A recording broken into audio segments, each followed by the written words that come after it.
Hacia el año 5500 a.C., aparecen los primeros poblados a lo largo del Nilo, y gradualmente se van desarrollando dos culturas. Una de ellas se establece en las terrazas altas del valle fluvial meridional del Alto Egipto, la otra en la región climática más moderada de las tierras llanas septentrionales del delta, el Bajo Egipto. En este periodo protohistórico se definen 40 provincias, llamadas nomos por los griegos, administradas por nomarcas. Florecen las ciudades, se empieza a organizar la agricultura y se desarrolla un tipo de escritura jeroglífica con caracteres ideográficos combinados con caracteres fonéticos. Hacia el año 3100 a.C., los 40 nomos de los dos grandes reinos fueron unificados por el legendario rey Menes, el primero de los faraones de las 30 dinastías siguientes. Seguros en su paraíso protegido por el desierto, los antiguos egipcios vivían apaciblemente los interminables ciclos de la vida determinados por el sol y el río. No percibían el cosmos como algo sujeto al capricho de los dioses, sino como un todo continuo e inmutable. La vida cotidiana del antiguo Egipto estaba totalmente impregnada de religión, con el culto a Amón-Ra, el faraón, encarnación de los dioses en la figura del rey, y a las divinidades locales.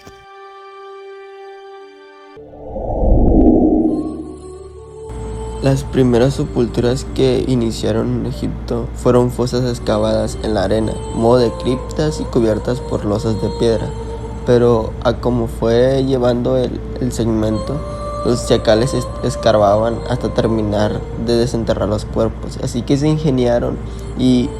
decidieron mejorar estos tipos de construcciones, así que evolucionó haciendo las construcciones de edificios encima de las criptas, cerrando por parte de paredes de barros pesados. Como así fueron a medida adquiriendo importancia, y así fue que incorporaron unas pequeñas salas para guardar ofrendas, ya sean flores o también pudieran ser fotografías del difunto. Estas tumbas tenían forma de tronco de pirámide de base rectangular y guardaban bastante parecido a los bancos asobados de las fachadas de las viviendas de árabes en Egipto. Y pues ahí fue donde adoptaron el nombre de mastabas, que en árabe significa banco. Con lo que fue así pasando el tiempo, ellos frecuentemente empezaron a agrupar varias de ellas para así agrupar más miembros de la familia, para así que estuvieran más en unión terrenal. Y por qué no pronunciar a la persona que protagonizó esto o que hizo las ideas para construir estas grandes mastabas. Fue el faraón Zoser, que también conocido como Djoser. Como por último se encuentra la pirámide escalada, que lo que ellos no querían es que los miembros no estuvieran cerca de la familia Zoser, así que ellos hicieron más mastabas a los costados derechos e izquierdos para adoptar más familia, pero después resulta que tuvieron un gran pensamiento y alcanzaron a agrandecer más las mastabas, así que pusieron una de otra, así alcanzando como un tipo de pirámide, pero una pirámide escalada, como si fuera un escalón hacia los lados, pero teniendo grandes mastabas en ella. Y como último, ¿por qué se dio este cambio sin precedente? Fue que Imhotep lo proyectó de esta manera y no de otra.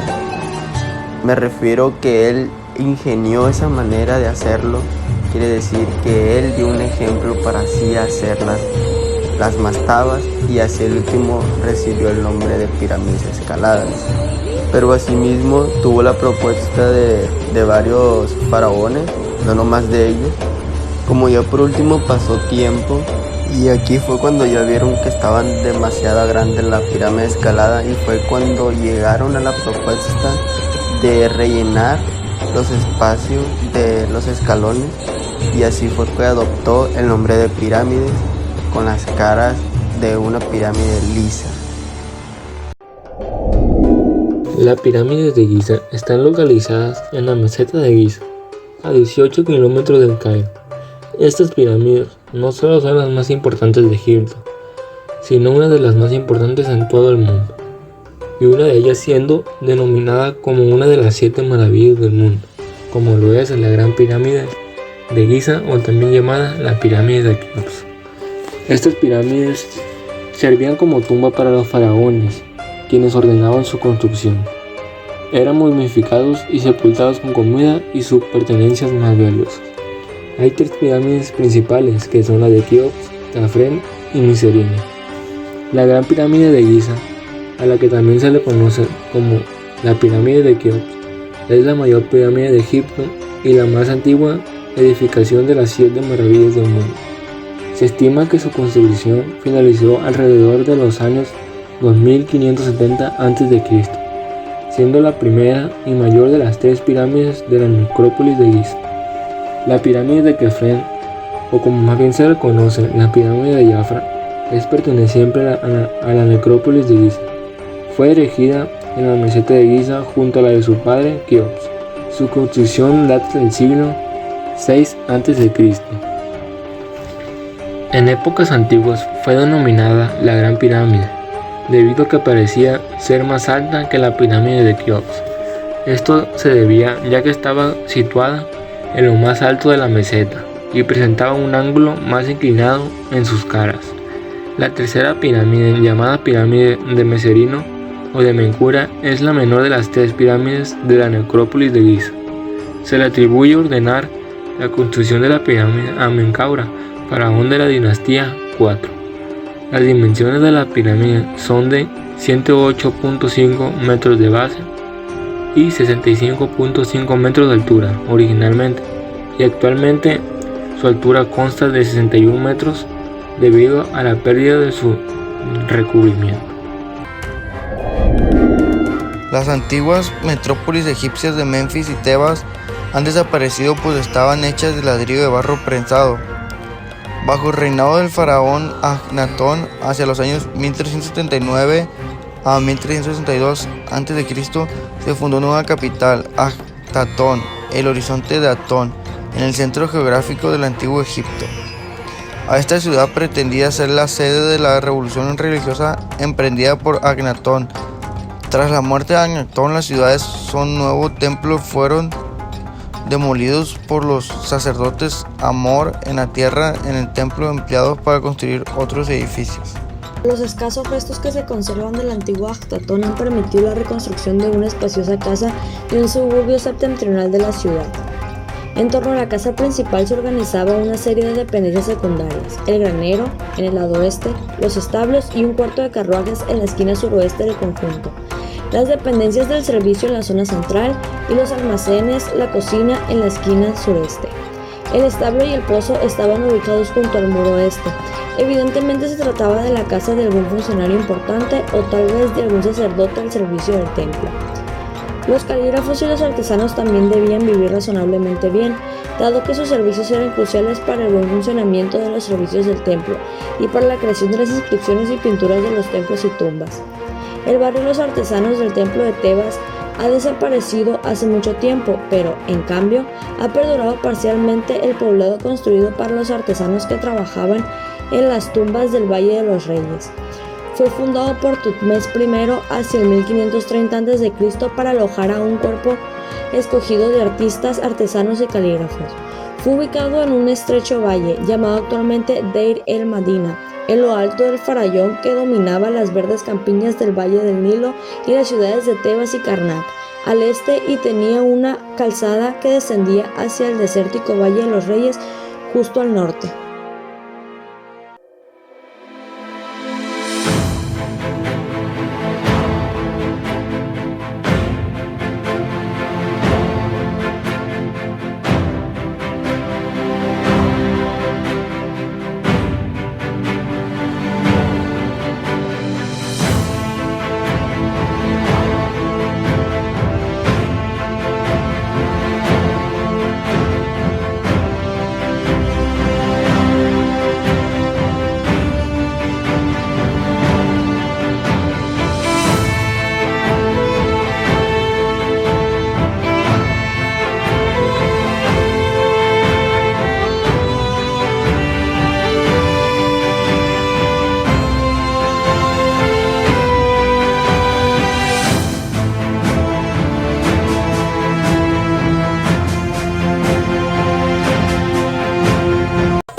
Se encuentra en el complejo del Deir el-Balhari, sobre la franja occidental del río Nilo, cerca del Valle de los Reyes en Egipto.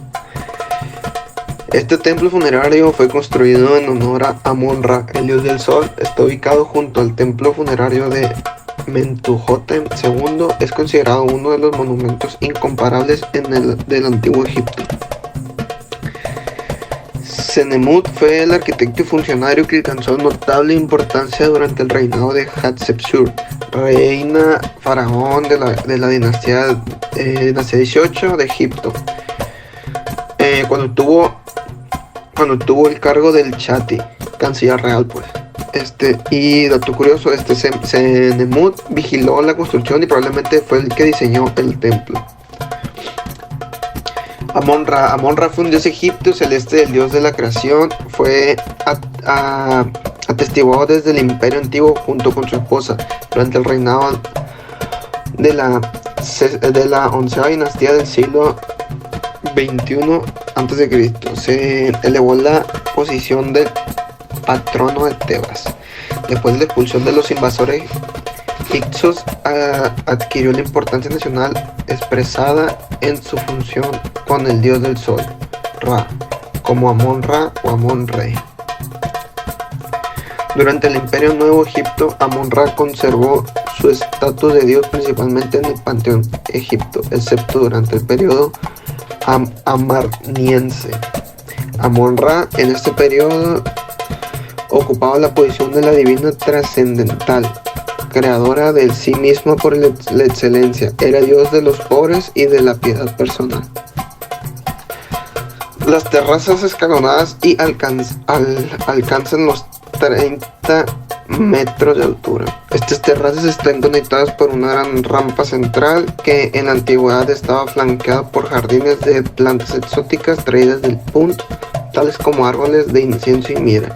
Posee 3 terrazas con columnatas de gran tamaño que lo diferencia entre la estructura centralizada del modelo de Mentuhotep. La capilla de Anubis en la zona nordeste del templo posee columnas de sección poligonal del estilo protodórico, y la capilla de Hathor en la zona del sureste del templo tiene pilares con capiteles atóricos. El templo de Amón en Karnak, al sur de Tebas, se convirtió gradualmente en el centro administrativo religioso del Imperio egipcio. Justo al sur de Tebas y a orillas del Nilo había 2 zonas sagradas principales: el templo construido durante el Imperio Medio y dedicado a Amón en Karnak, al sur del anterior. Alrededor del conjunto Karnak se emplearon varios templos más, incluyendo los dedicados a Montu, Mupta y Khonsu, de menor tamaño. Dado que el templo de Amón en Karnak adquirió una complejidad excesiva a raíz de las diversas ampliaciones, Khonsu, construido por Ramsés III hacia el 1170 a.C., resulta mucho más ilustrativo sobre los componentes básicos del templo del Imperio Nuevo por sus menores dimensiones.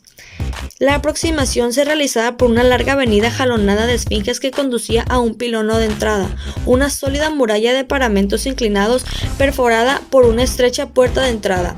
El pilono estaba coronado por una gola egipcia y tenía ranuras en el paramento inclinado, que servía para sujetar los mástiles sobre los que ondeaban estandartes de brillantes colores. A continuación se accedía a un gran patio descubierto con robustas columnas por todo el derredor, es decir, formando un pórtico corrido. Atravesada la columnata, según el eje longitudinal del patio, se pasaba a la sala hipóstila, una cámara con numerosas columnas e iluminada mediante ventanas de linterna con más de 5.000 metros cuadrados y que contiene 134 columnas, de las que las 12 centrales son más anchas y elevaban el techo, ahora destruido, a 23 metros de altura. En el último término se encontraba el Sekos, santuario o residencia de Dios, lugar que solo tenían acceso los sacerdotes cuyas habitaciones rodeaban este espacio.